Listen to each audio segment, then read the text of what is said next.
ये हिली रोड सिर्फ कर्व्स नहीं, ये पेशेंस सिखाते हैं। धीरे चलो, फोकस रहो और हर टर्न को एक्सेप्ट करो, जैसे लाइफ में। लास्ट पार्ट में आपने देखा होगा, हम मुन्नार तक पहुंच गए थे एक एडवेंचरस राइड के बाद। अब बारी थी इस जगह की खूबसूरती को फील करने की, स्लो होने की और मोमेंट्स को एंजॉय करने की। क्योंकि कुछ जगहें सिर्फ देखी नहीं जाती, उन्हें फील किया जाता है।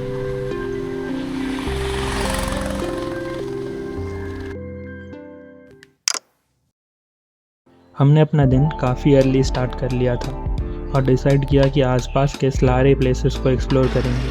बट फिर पता चलता है कि मुन्नार को एक्सप्लोर करने के लिए हमें कम से कम 3 दिन चाहिए। लेकिन जैसे कि आप जानते हो, हमारा प्लान पूरा रैंडम था, तो सोचा कि जो हो पाएगा हम उतना देख लेंगे।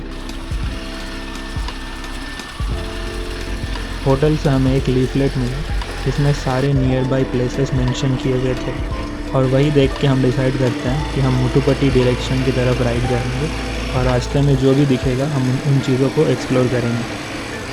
थोड़ी दूर राइड करने के बाद हमें हल्की सी बारिश मिल गई, बट इसी बीच हमें एक बहुत सुंदर सा स्पॉट मिला and we decided to click some pictures. And we started clicking pictures from different angle, different ways, जो हो सका हम कर रहे थे। और मीनवाइल इसी बीच मेरी नज़र पड़ती है मेरे फ्रंट व्हील में। अभी हम आपको एक चीज़ दिखाने वाले हैं। ये दिखाने का रीज़न ये है कि ताकि आप भी सेफ्टी फर्स्ट रखें। लाइक अगर आप रात को लॉक कर रहे हैं तो एटलीस्ट सुबह, अगर आप रात को लॉक कर रहे हैं तो सुबह याद से खोलिएगा। लाइक जनरली मैं बाइक का से लॉक नहीं करता हूँ, और मुझे सुबह पता भी नहीं चला और मैंने स्टार्ट कर दी। तो I don't know, like it have enough power कि उसने यहाँ पे पूरी लॉक तोड़ दिया है और बियरिंग में पूरी फंस गई है। तो समहाउ एक्सीडेंट हुआ नहीं, बाय गॉड ग्रेस, बट बहुत गंदा सीन हो गया। इसके पैसे मैं इससे लेने वाला हूँ, मेरा लॉक था ये।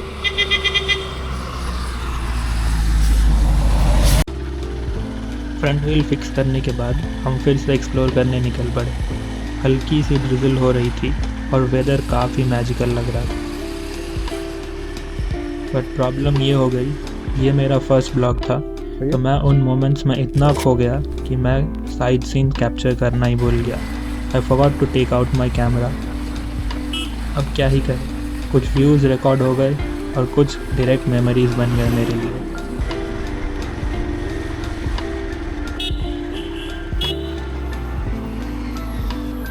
After exploring all the near by places, हम डिसाइड करते हैं कि हम अपने होटल वापस चले जाएंगे लंच करने के लिए। जैसे ही होटल पहुंचते हैं ये सीन हो गया। क्या हुआ? ड्राइविंग लाइसेंस वगैरह सब था उसमें। किस में? वो पर्स में। पर्स में? किसका पर्स? मेरे पर्स में। तेरा पर्स गुम गया है? हाँ, कभी गुमा? पता नहीं। यहाँ रखा था लास्ट। हाँ, अब क्या होगा? अरे यहीं कहीं होगा, इनके नीचे देख, हटा ये सब। पता नहीं भाई, इधर इधर रखी थी लास्ट। रास्ते में गिर गया तो गया, लेकिन एक बार हम अपनी तरफ से कोशिश ये कर लेते हैं कि यहाँ तो ढूंढ लें। क्योंकि उसमें ऑलमोस्ट मेरे सारे डॉक्यूमेंट थे। मेरे को दिक्कत डॉक्यूमेंट्स का ही है। पैसे की तो कमी है नहीं। पैसे की कमी तो है, पर इतने पैसे उसमें नहीं कि चोर चोरी करे। चल कोई नहीं, तेरा ये पहला व्लॉग बहुत इंटरेस्टिंग तो बनते जा रहा है। मिला मिला। ओ ये भगवान की दया है, गॉड्स ग्रेस। आज तो भाई सही में भगवान की कृपा से सब कुछ चल रहा। ओहो। पहले टायर में वो फंस गया, हाँ भाई, और अगर कतई एक कतई। बार बीच में अटकता तो मैं और कहीं, गाड़ी और कहीं, फिर दिस इज द एंड हो जाता। वो गाना बजाते थे हम लोग। चलो आ गए हम लोग, आज डे 2 था। तो हमारा व्यू अगर अच्छा ही है, बस अगर नीचे ना देखो तो। होटल भी काफी ठीक ठाक है।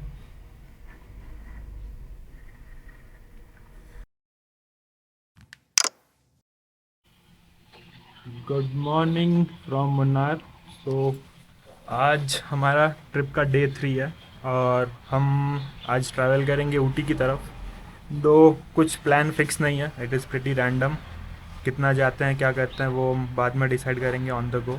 बट लाइक एक फाइनल प्लान है कि अगर हम ऊटी पहुंच जाए तो अच्छा है।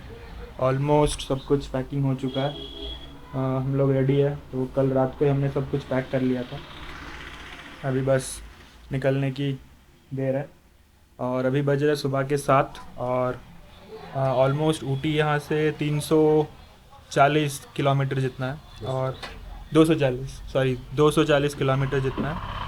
और एज़ पर गूगल 6 घंटे का टाइम बता रहा है। सो देखते हैं, ऑलमोस्ट हम लोग ट्रिप बहुत सुबह सुबह ही चालू कर रहे हैं, तो जितना जल्दी हो सके हम कवर करने की कोशिश करेंगे, क्योंकि अभी कुछ देर में ट्रैफिक लग जाएगा। सो जितना जल्दी हो सके हम ये पहाड़ी रास्ता कवर करके निकल जाए, वही अच्छा है।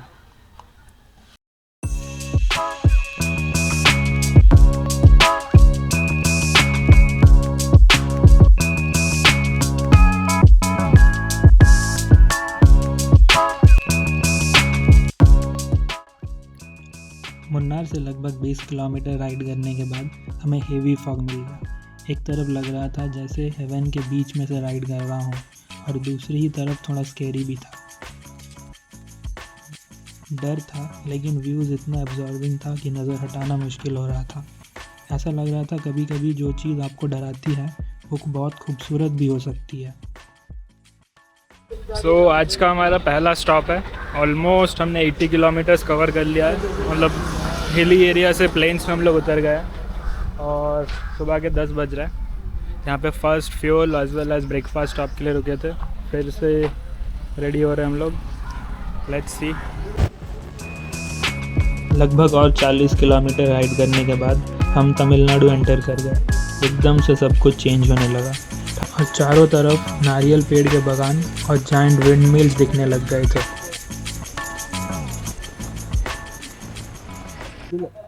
आज का हमारा दूसरा स्टॉप है। यहाँ पे हमने जस्ट रोड साइड ढाबे पे हमने ब्रेकफास्ट किया, पफ एंड ऑल, पफ और चाय। और सीन ये हो गया कि केरला से उतरने के बाद तमिलनाडु में अच्छी खासी गर्मी है, तो अब ये अंदर के लाइनर्स हमको खोलने पड़ेंगे। वस्त्र खुलने वाले हैं, तो क्योंकि यहाँ पे अच्छी खासी गर्मी है यहाँ पे।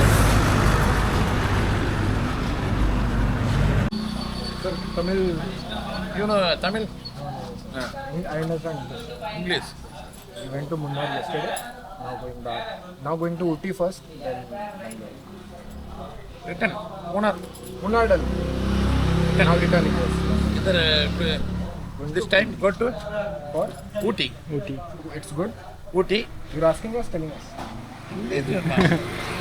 We are going to Ooty, then from there Bangalore. Bangalore. या Ooty to Mysore. Mysore, Over. yes, yes, Short road. Shortcut road. good road, shortcut road. Shortcut road. Super place. You know watch. Bangalore. Something we did not see. Next time we'll see.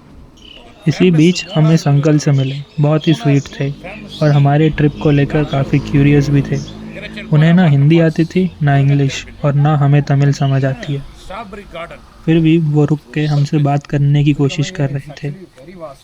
थोड़ी टूटी फूटी English और हिंदी से ही हमें कौन कौन सी जगह visit करनी चाहिए वो बता रहे थे। और इसी मोमेंट पे मुझे लगा कि लैंग्वेज का भी बैरियर होती ही नहीं है। अगर इंटेंशन जेन्युइन हो तो कनेक्शन खुद ब खुद बन जाता है। तुम हिंदी मालूम? हाँ, हिंदी मालूम। हिंदी मालूम? आपको आता है? तेरा थोड़ा मालूम. The beautiful city, very beautiful city. Munnar, Munnar. right? Yes. Very या वेरी गुड।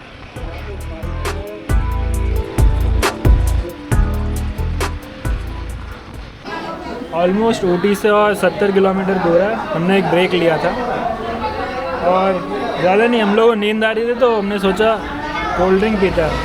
और पीते पीते एक डिस्कशन का मुद्दा बन गया कि आज से ऑलमोस्ट जब हम लोग छोटे थे, ऑलमोस्ट 4-5-6 में जब थे, तब भी ये कोल्ड ड्रिंक 40 की थी और आज भी ये कोल्ड ड्रिंक 40 की है। तो ये एक ऐसा प्रोडक्ट है जो ना इस पर इन्फ्लेशन का कोई असर हो रहा है, उल्टा कंपनीज धीरे धीरे एक्स्ट्रा देने लगी है।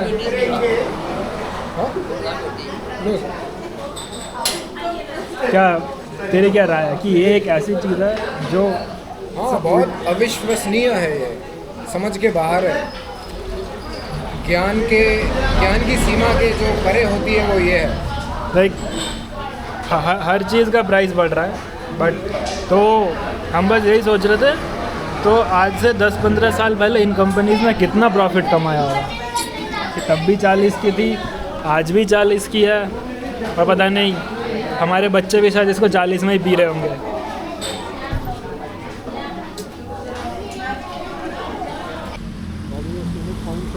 लगभग 3:30 बजे हम ऊटी पहुंच गए थे और वहां पे थोड़ा ढूंढने के बाद हमें एक डिसेंट सा होटल भी मिल गया। होटल में जाके हमने थोड़ा रेस्ट किया, उसके बाद थोड़ी आसपास की जगहें एक्सप्लोर की, but yes again I didn't shoot anything.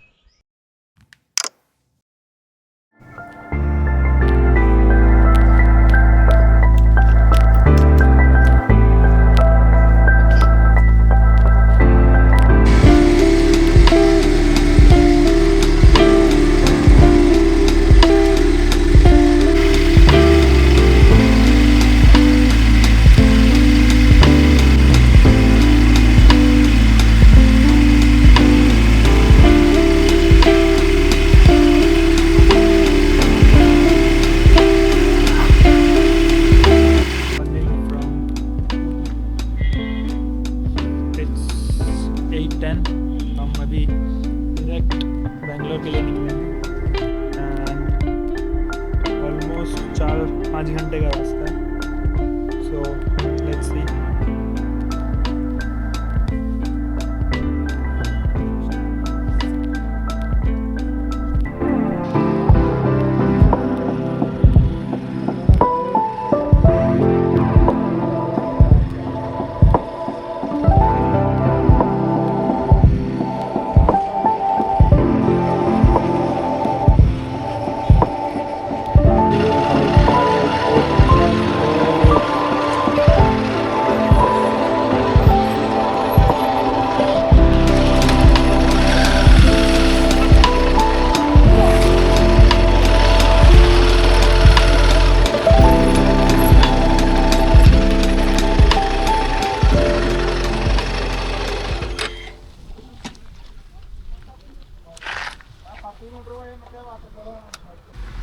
Maggi भी खा सकते हैं, चाय भी पी सकते हैं।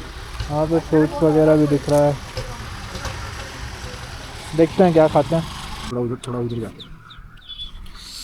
हम लोग ऊटी से थोड़ा आगे आके ब्रेकफास्ट के लिए रुके थे, यहाँ पे रोड साइड कुछ दुकान पे स्कैम हो गया हमारे साथ।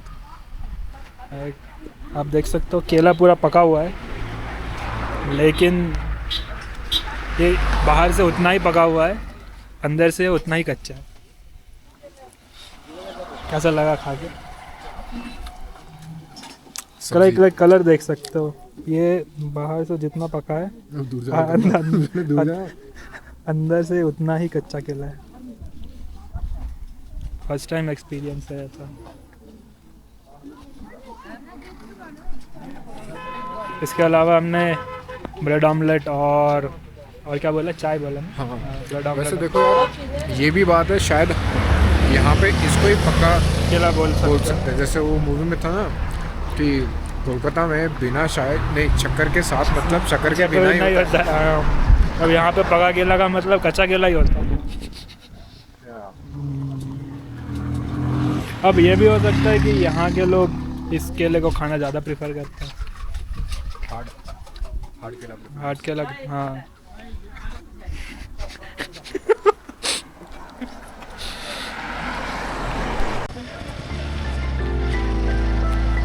ब्रेकफास्ट के बाद हम फिर से रोड्स पे निकल गए और बेंगलोर ऑलमोस्ट 340 किलोमीटर्स था। एज सच रोड्स में दिखाने लायक कुछ था नहीं, बट बीच में मेरे एक्शन कैमरा का मेमोरी कार्ड भी फुल हो गया, इसलिए ज़्यादा कुछ रिकॉर्ड नहीं कर पाया। और शाम 6 बजे तक हम सेफली बेंगलोर पहुंच गए थे और इसी के साथ मैंने मेरा पहला 1000 किलोमीटर का राइड भी कंप्लीट कर लिया था। शायद सब कुछ कैमरा में रिकॉर्ड नहीं हुआ, बट बहुत सारी मेमोरीज बन गई। ये सफ़र सिर्फ रोड्स का नहीं था या फिर सिर्फ डेस्टिनेशन पे पहुंचना नहीं था, ये खुद को एक्सप्लोर करने का था। तो इसी के साथ इस ब्लॉग को यहीं पे एंड करता हूँ। This was being Suman. मिलते हैं ऐसे ही किसी नेक्स्ट जर्नी में। Till then be safe and enjoy your life.